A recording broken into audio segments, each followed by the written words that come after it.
Hey guys, thanks for checking out another episode of Inside the Mind, a podcast about athletes. Today's guest is Ronnie Gray, who's a basketball player out of the Boston area. We talked a bit about his journey through high school and college, as well as a documentary called Underrated. I won't spoil too much, so roll the intro.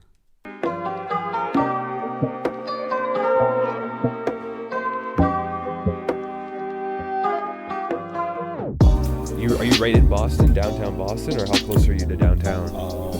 Probably about 10 minutes away. I'll say 10-minute drive. Okay. Yeah, so not too bad. So Yeah. Are you a big Celtics fan then? no.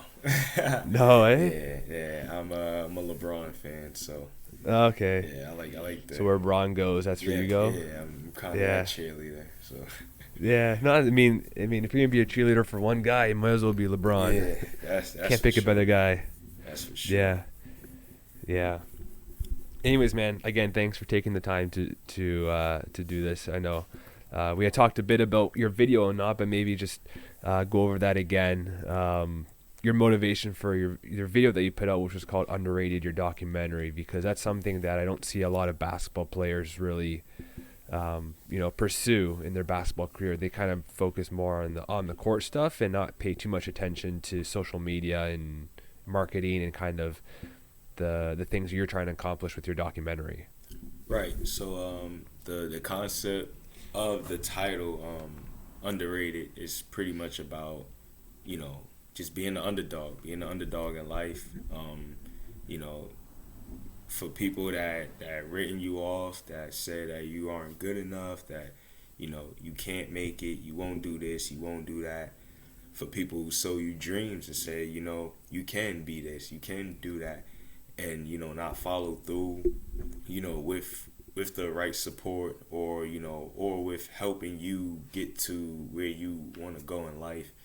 I feel like I wanted to do this for the people who's been misplaced, who's been unrecognized out here in their life and in their dreams and things that they're doing, and just pretty much influence them and inspire them to just reach higher, to think higher, and to work as hard as they can to try to make sure that they accomplish all their goals and dreams. And with me, filming myself, pretty much put myself out there, I'm willing to expose my story. I'm willing to tell everything, just so I want people to be able to feel it. And then watching the documentary, seeing how hard I'm still working for everything, I feel like it fits, it sticks together. So How hard of a decision was it to take that step, film yourself? Because I know for a lot of people, they're, might be camera shy or something. Was that something that you had to take into consideration when starting, or was it an easy thing to get over? It took a while. I say, Yeah. me and one of my closest friends, we've been talking about this for like the past, I say, almost 3-4 years. So it took us 3 or 4 years just to even get to this position that we are in right now. We just at first I was like, I'm not sure about it. I don't think people will want to hear my story, want to see the process of what I'm doing at this moment. And then it just came a part of time where I just kind of developed that confidence, that inspiration, where I feel like I could motivate people with my story. I can motivate people based off of how hard I'm working. And if I put those two things together and just kind of make it where they're following my journey, episode by episode, I feel like it'll be a great thing, because I'm doing something great, because I'm helping someone else not give up, because they're inspired off of watching my documentary, or they're inspired by even just hearing my story. They don't even have to watch the documentary. Just hearing my story alone, will definitely, give you that type of, energy where you say, wow, this guy Uh-huh. been through it, and Yeah. he's still going, and he's still striving, and that's the thing that I'm pushing more than anything. If I can help one person out of this documentary, then I feel like I did my job. But I know that my story is unique, just like everyone else's, and how hard I work for it. I feel like I can inspire a lot more than just one person. So that's why I Mm-hmm. just said, hey, why not? So Yeah, why not? And obviously, I think we touched on the title of it's called Underrated. What was kind of the earliest thing that you remember or earliest moment in your basketball career that you remember where you felt like you were being underrated?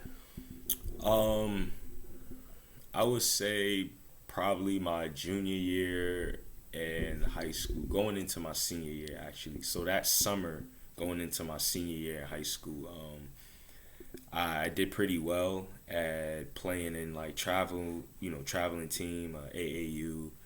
I played in a couple showcases that summer, and I did really well in those showcases. And I just kept getting invited to different showcases, and then I ended up getting invited to, it's like top 150 camp, I'll say. And it was kind of like some of the top players in like New England area, so like all the six Mhm. states in New England and like northeastern. So that was probably the turning point where I felt like, all right, maybe I can do something with this basketball thing. As much as I Mhm. loved it, and absolutely worked extremely hard for it. Once I got there, it kind of humbled me, but at the same time, it motivated me more than ever, just because I was able to play against guys that that are playing in the NBA right now, making millions Mhm. of dollars, and I'm there, as a nobody, just a kid from Boston, growing up tough neighborhoods, not really don't know nothing outside of Boston, and really getting this opportunity to compete with these guys and being able to hold my own.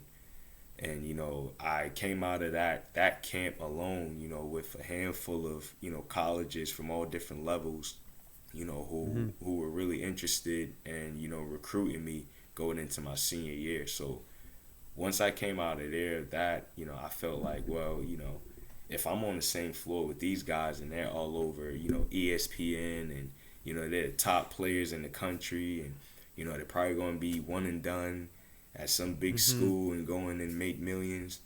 I'm just as good as these guys. So why not me? And that's Yeah. the development that I came across. Going into my senior year. Yeah. Who were some of the guys that you had, played against at that camp? And I'm assuming back then, maybe these guys, like you said, they were more well known, and maybe you would have known of them. So when you're showing up at the camp and you see these guys, you're playing them, how do you kind of stay grounded and not get caught up in the moment? Or maybe was it the case that you were so young that it was hard not to get caught up in the moment? It was a mixture of both. I'll say, Okay. once I got there, like I said, I was literally a no one. Nobody didn't really know me. Um, you know, and I'm hearing all these things from people around me, and they're like, oh, there goes Chris Dunn. I'm like, oh Yeah, wow, yeah. yeah, there goes Andre Drummond.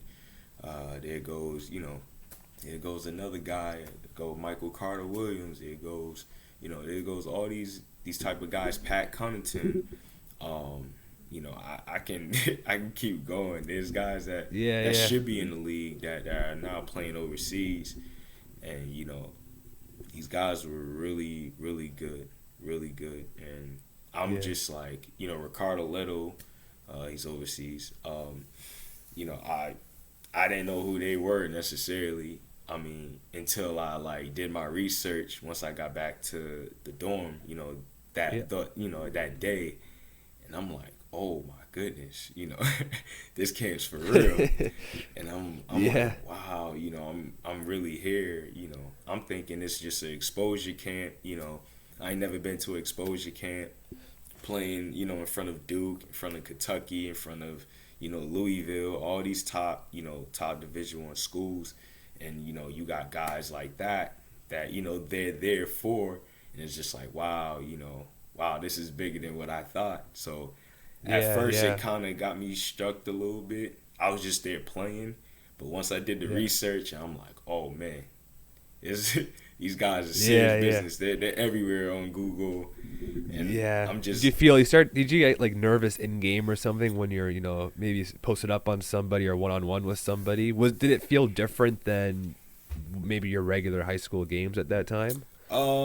it did, just because you know the energy was so high, and like throughout the whole camp, just because you know everybody was going at everybody. So you know, Yeah. it was just kind of like cutthroat type of mentality. It's just like, hey, you know, you step in these lines, you know, it's either kill or be killed, or Yeah. No mercy. right. And you know, it's just like, all right, you got all of these schools sitting in the stands just watching us, and it's just like, all right, you know, I'm trying to get a scholarship, or I'm trying to get looked at somewhere. I don't know what you about to do, but you're not taking this from me. And Right. like, good thing I was able to kind of pick up on it fast. And like after the second day of the camp, like this camp was like a week. I'll say about a Wow. week or so. So we stayed at Stonehill College. It's a small Division II school out here in Massachusetts. Um, Stayed there for like 7 days, I'll say.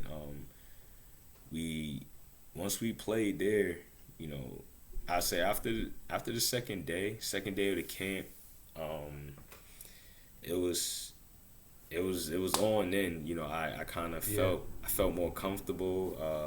I was waking up to you know, doing the early morning workouts, you know, with some of the coaches staff. They were loving, you know, how hard I was working, and you know, and my game just started blossoming, you know.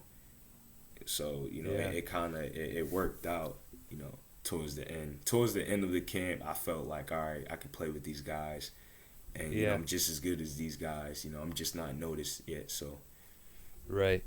So what happened right after the camp? Did you talk to any colleges specifically? Did you just kind of go back to your high school at that point? Like, what was the immediate outcome of that camp? the outcome of that camp was, well, was the coach that I had at the camp. He was kind of telling me towards the end of the camp, like our very last game of the camp, he was pretty much telling me like, hey, you know, I don't want to get you big headed or anything, but he said you did absolutely, you know, a great job, you know, holding your Hmm. own at this camp, you know, standing where you're standing, you know, and especially being an undersized player. He's just said, you know, not to kind of, you know, get your head big, but you know, you got a handful of schools that's gonna contact you after this camp. And you know, at first, you know, I kind of looked at him just like, oh, all right, cool, you know, thinking like, all right, Yeah. you know, I'm going against these guys, and it's like, there's no way I'm getting nothing like, you know, compared to these Right. guys. And Right. then like soon as I got back to school, starting up my senior year, um, I was getting calls and emails from different colleges from different levels, Division Yeah. Two, Division III, NAIA. I even had a few JUCOs call me. You know, some of the top JUCO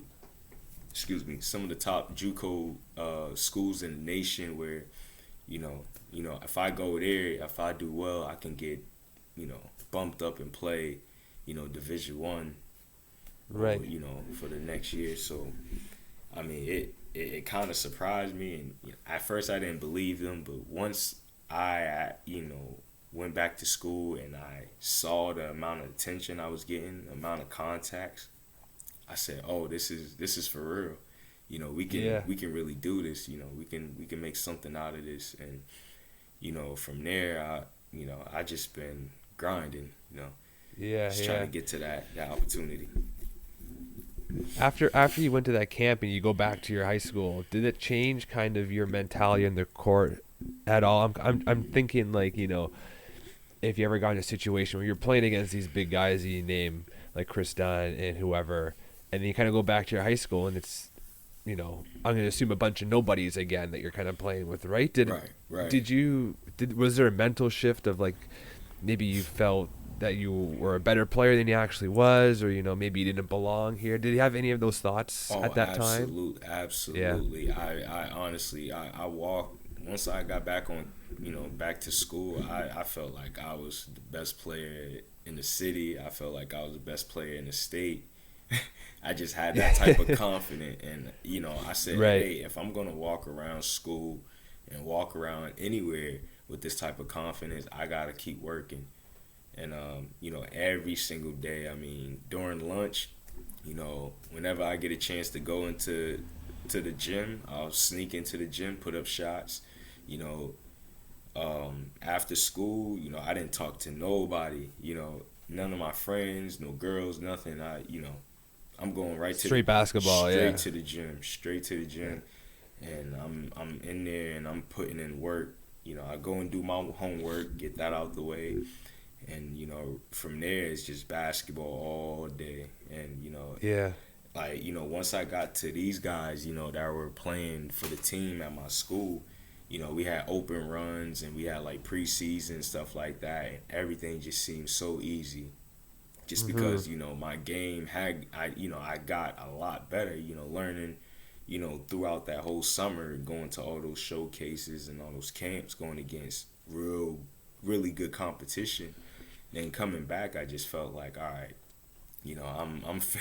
I'm finna do some damage this year. So Yeah. it definitely shifted dramatically, and I never had that confidence in me ever. Like I always wanted that confidence, but until I went to that camp and did what I had to do, and then get the contacts from all these college coaches, I said, all right, now I'm here. Now I'm here. Yeah. It's time to boss up. So, definitely, definitely shift. Yeah, it seemed like that was just a huge motivation for you to kind of step up your training in general.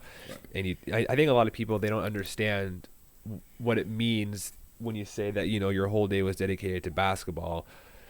I think it's one thing for people to hear that and kind of think what it means, and it's another thing for them to actually witness it. And I Right. think your documentary, Underrated, does a real good job of showing just what it means to dedicate your life to a sport, in this case basketball, because you're there late at night, or whenever you have free time, you're there working out.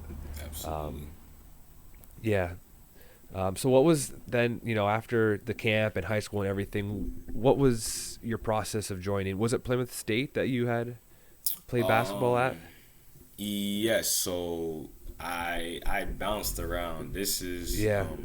I kind of don't want to tell everything No, right now, for sure, but, yeah. But yeah, Plymouth State definitely was one of the schools that I was supposed to be playing basketball at. Yeah.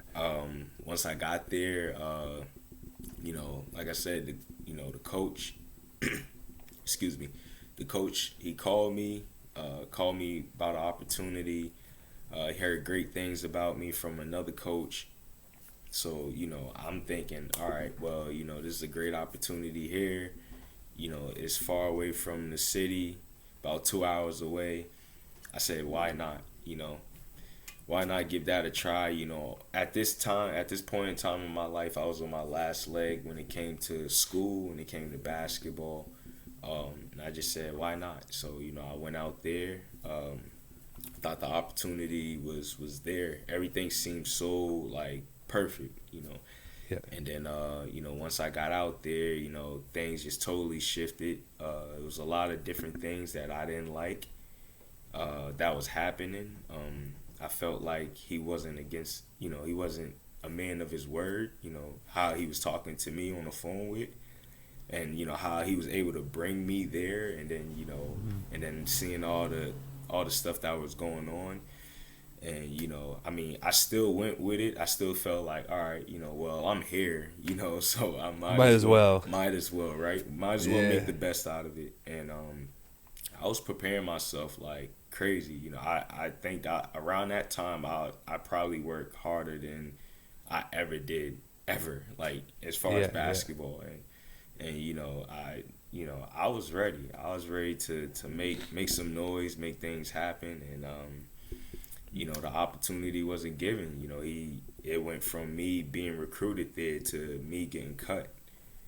off the team. So that kind of humbled me, and it put me in a negative, asset, during my life at that time, Yeah, yeah. especially. So Yeah, I know you said it humbled you. Was there a point where you were pissed off or anything at the situation? And if you were, what were some things that you did or some things that you were telling yourself to kind of get over, maybe turn it from a negative into a positive? well, I definitely was pissed off. I was, like I said, I worked. This is around the time where I'm into my sophomore year of college, so I had at least 2 or 3 years of eligibility left. So I'm thinking, hey, if I can go and use these 3 years, I know I can kill, make some noise, and definitely get some looks to the next level, because that was my goal regardless. Regardless of where I went. I said I was going to be a pro when I was younger, and I stand by it. So I said, I had to work as hard as I can, and for me not to get that opportunity like I thought I had the opportunity, that pissed me off more than anything, and it frustrated me to the point where I just felt like giving up on school, giving up on basketball, everything, and Uh-huh. but my thing was, I remember my reason why, and my reason why was a lot more deeper and a lot more, stronger than me just being cut from a basketball team. My reason why was simple. I came from, growing up in tough neighborhoods. All in Boston. Where a lot of people, are not here with me today. They either 6 feet deep, or they're in jail. That humbled me.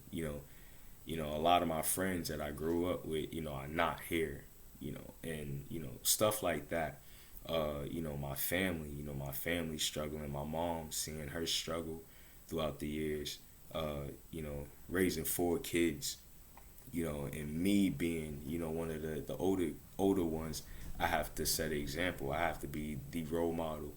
So it's a lot more than just basketball for me at that point, and that's what I was thinking of.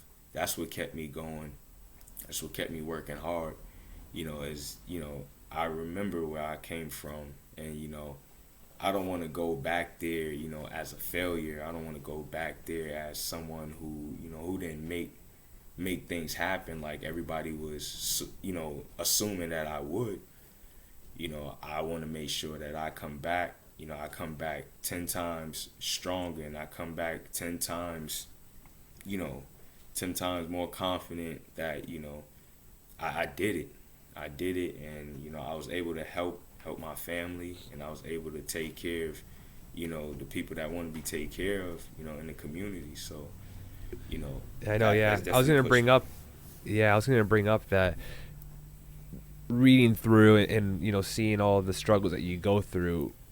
Um, I was going to ask, what is your motivation, or how do you stay motivated throughout this process? Because you see a lot of kids these days, or athletes, whoever, they play a sport for the money or for the fame. But if you're going through the struggles like this, obviously your motivation, number one, can't be money or fame. It has to be something much more deeper than that. It almost becomes, it's not about basketball. It's about proving to yourself something, proving stuff to others, inspiring others. Basketball is almost just your way of communicating that to people. Right, correct. I feel like, once I was in Plymouth, I said, I'm going to find a way, regardless, I'm going to find a way. I'm going to, I just got to keep pushing. I got to dig deep, I've been down this road before, so, I know how to necessarily handle it, but, I got to move forward.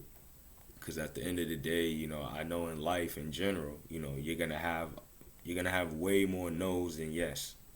There's going to be a lot of people that's going to keep denying you. But, long as you're prepared for that one yes, make sure that you're ready for it. Because, that's that door of opportunity. And, if you're not ready for it, that door is closed. And, Yeah. you don't know if you're gonna get that back. So, I kind of took that, and and I just put it to work. Every day, people looking at me like, why are you not on the basketball team? Like, why are you even here? Like, why are you in Plymouth Yeah, State? Like, yeah. you should be somewhere bigger. You should be somewhere, and just hearing that daily just keep me motivated. The way I was Uh-huh. still working out, the way I was still training and playing ball, people would think that I'm preparing for the season again. I still kept that same rituals and I still kept that same routine as me, preparing, because I'm thinking, all right, you know, it's his loss, whatever.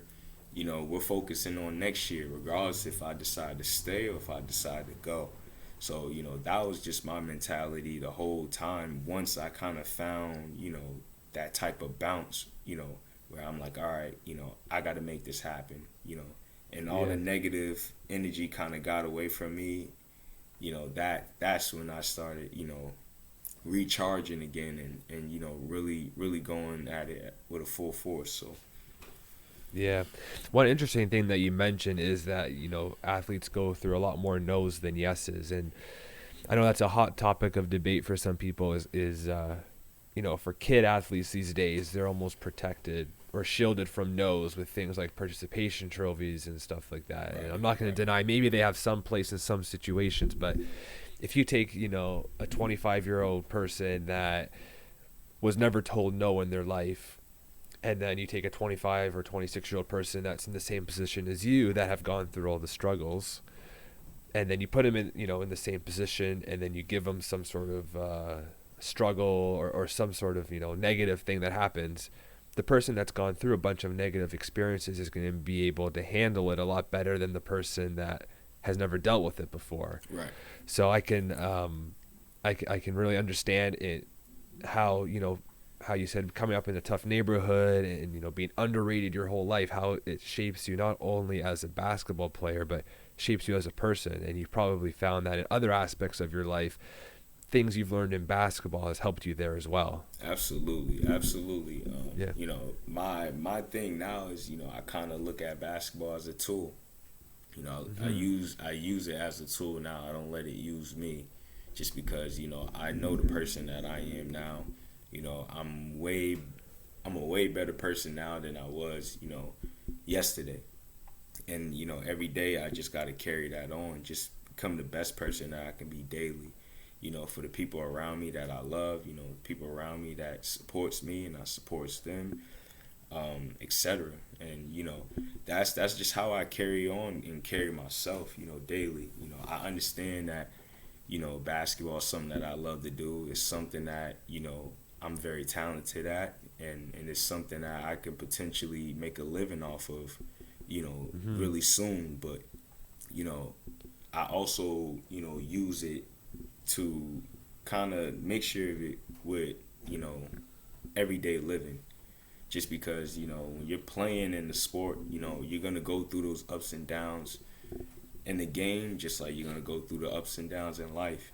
And same thing where you're gonna go and deal with situations where you know you're gonna become it's gonna be a setback, and you gotta figure out that way mentally, how to come back 10 times stronger. So Hmm. little stuff like that. I always use basketball as a tool to kind of implement of everyday living. So it definitely helped Yeah. out over the years. Now that I understand the game more and I understand everything else with it, it helps out a lot. So Yeah, yeah.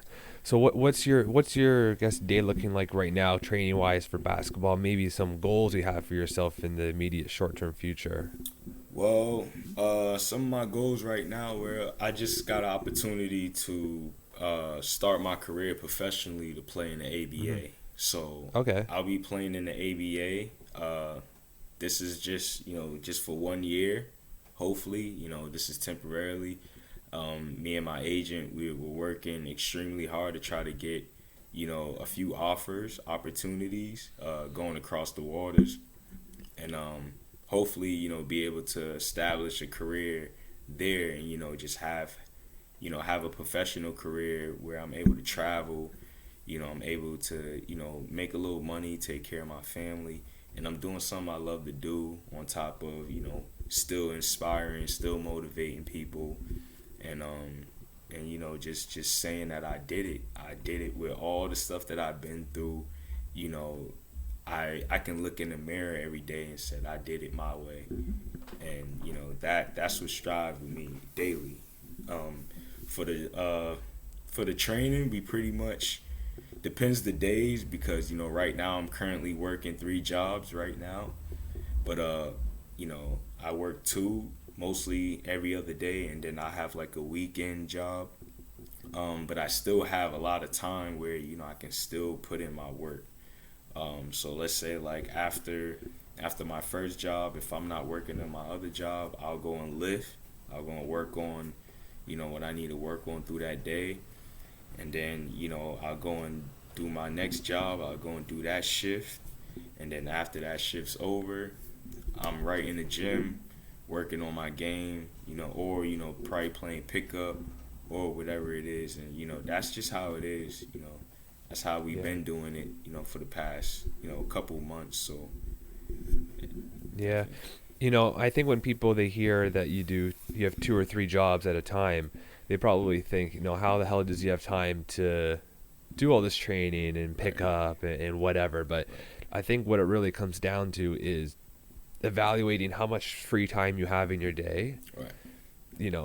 Right, absolutely. Thinking about the unnecessary things that you're already doing. People do things like, watch Netflix or do whatever it is that's not productive to their goals. And if you really evaluate your time and, you have to make some sacrifices, obviously, of things that you enjoy, but it does take a bit of commitment in that part to be able to get the time in that you have right now. So I think it's important for people to understand that if you really look at the time you're spending on certain things and just cut it out or cut it down for a bit, you'd be surprised at how much time you actually have to work on these goals that you have for yourself. Right, exactly. Yeah. Pretty much, that's just a part of my sacrifice. I'm willing to sacrifice, that time to, instead of watching Netflix, instead of, going out every weekend or whatever the case is, going out, eating, spending, just having a good time. I'm in the gym. I'm in the gym and I'm grinding and I'm working out, almost, 2 times a day, sometimes 3. This is what I want to do. This is what I have to prepare for. My schedule is crazy right now, but, I know what I signed up for. And, I said, if I'm going to go into this, I'm 10 toes in, then, I'm in it deep and, and I'm ready to make things happen. Like I said, I want to be able to establish, this as a career where I'm able to play at different countries and be able to inspire other people in different countries by my story, by, me being a professional basketball player. And, where I can come back, to the States, come back to where I'm from and, just kind of push people to do their dreams, live their dreams and accomplish all their goals and, etc. I just come back. I want to be that person to set the tone. And, I feel like, the documentary is a start. And, once we're able to land a deal overseas, that'll definitely, get things started a lot more better. So. Mm-hmm.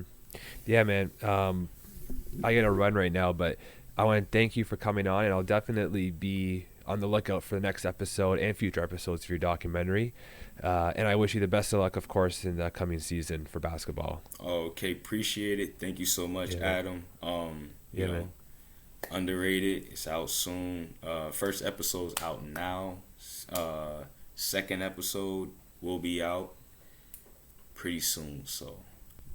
Thanks, guys, again for checking out this episode. If you enjoyed any part of it, please share it with your friends and family, and I'll speak to you next time.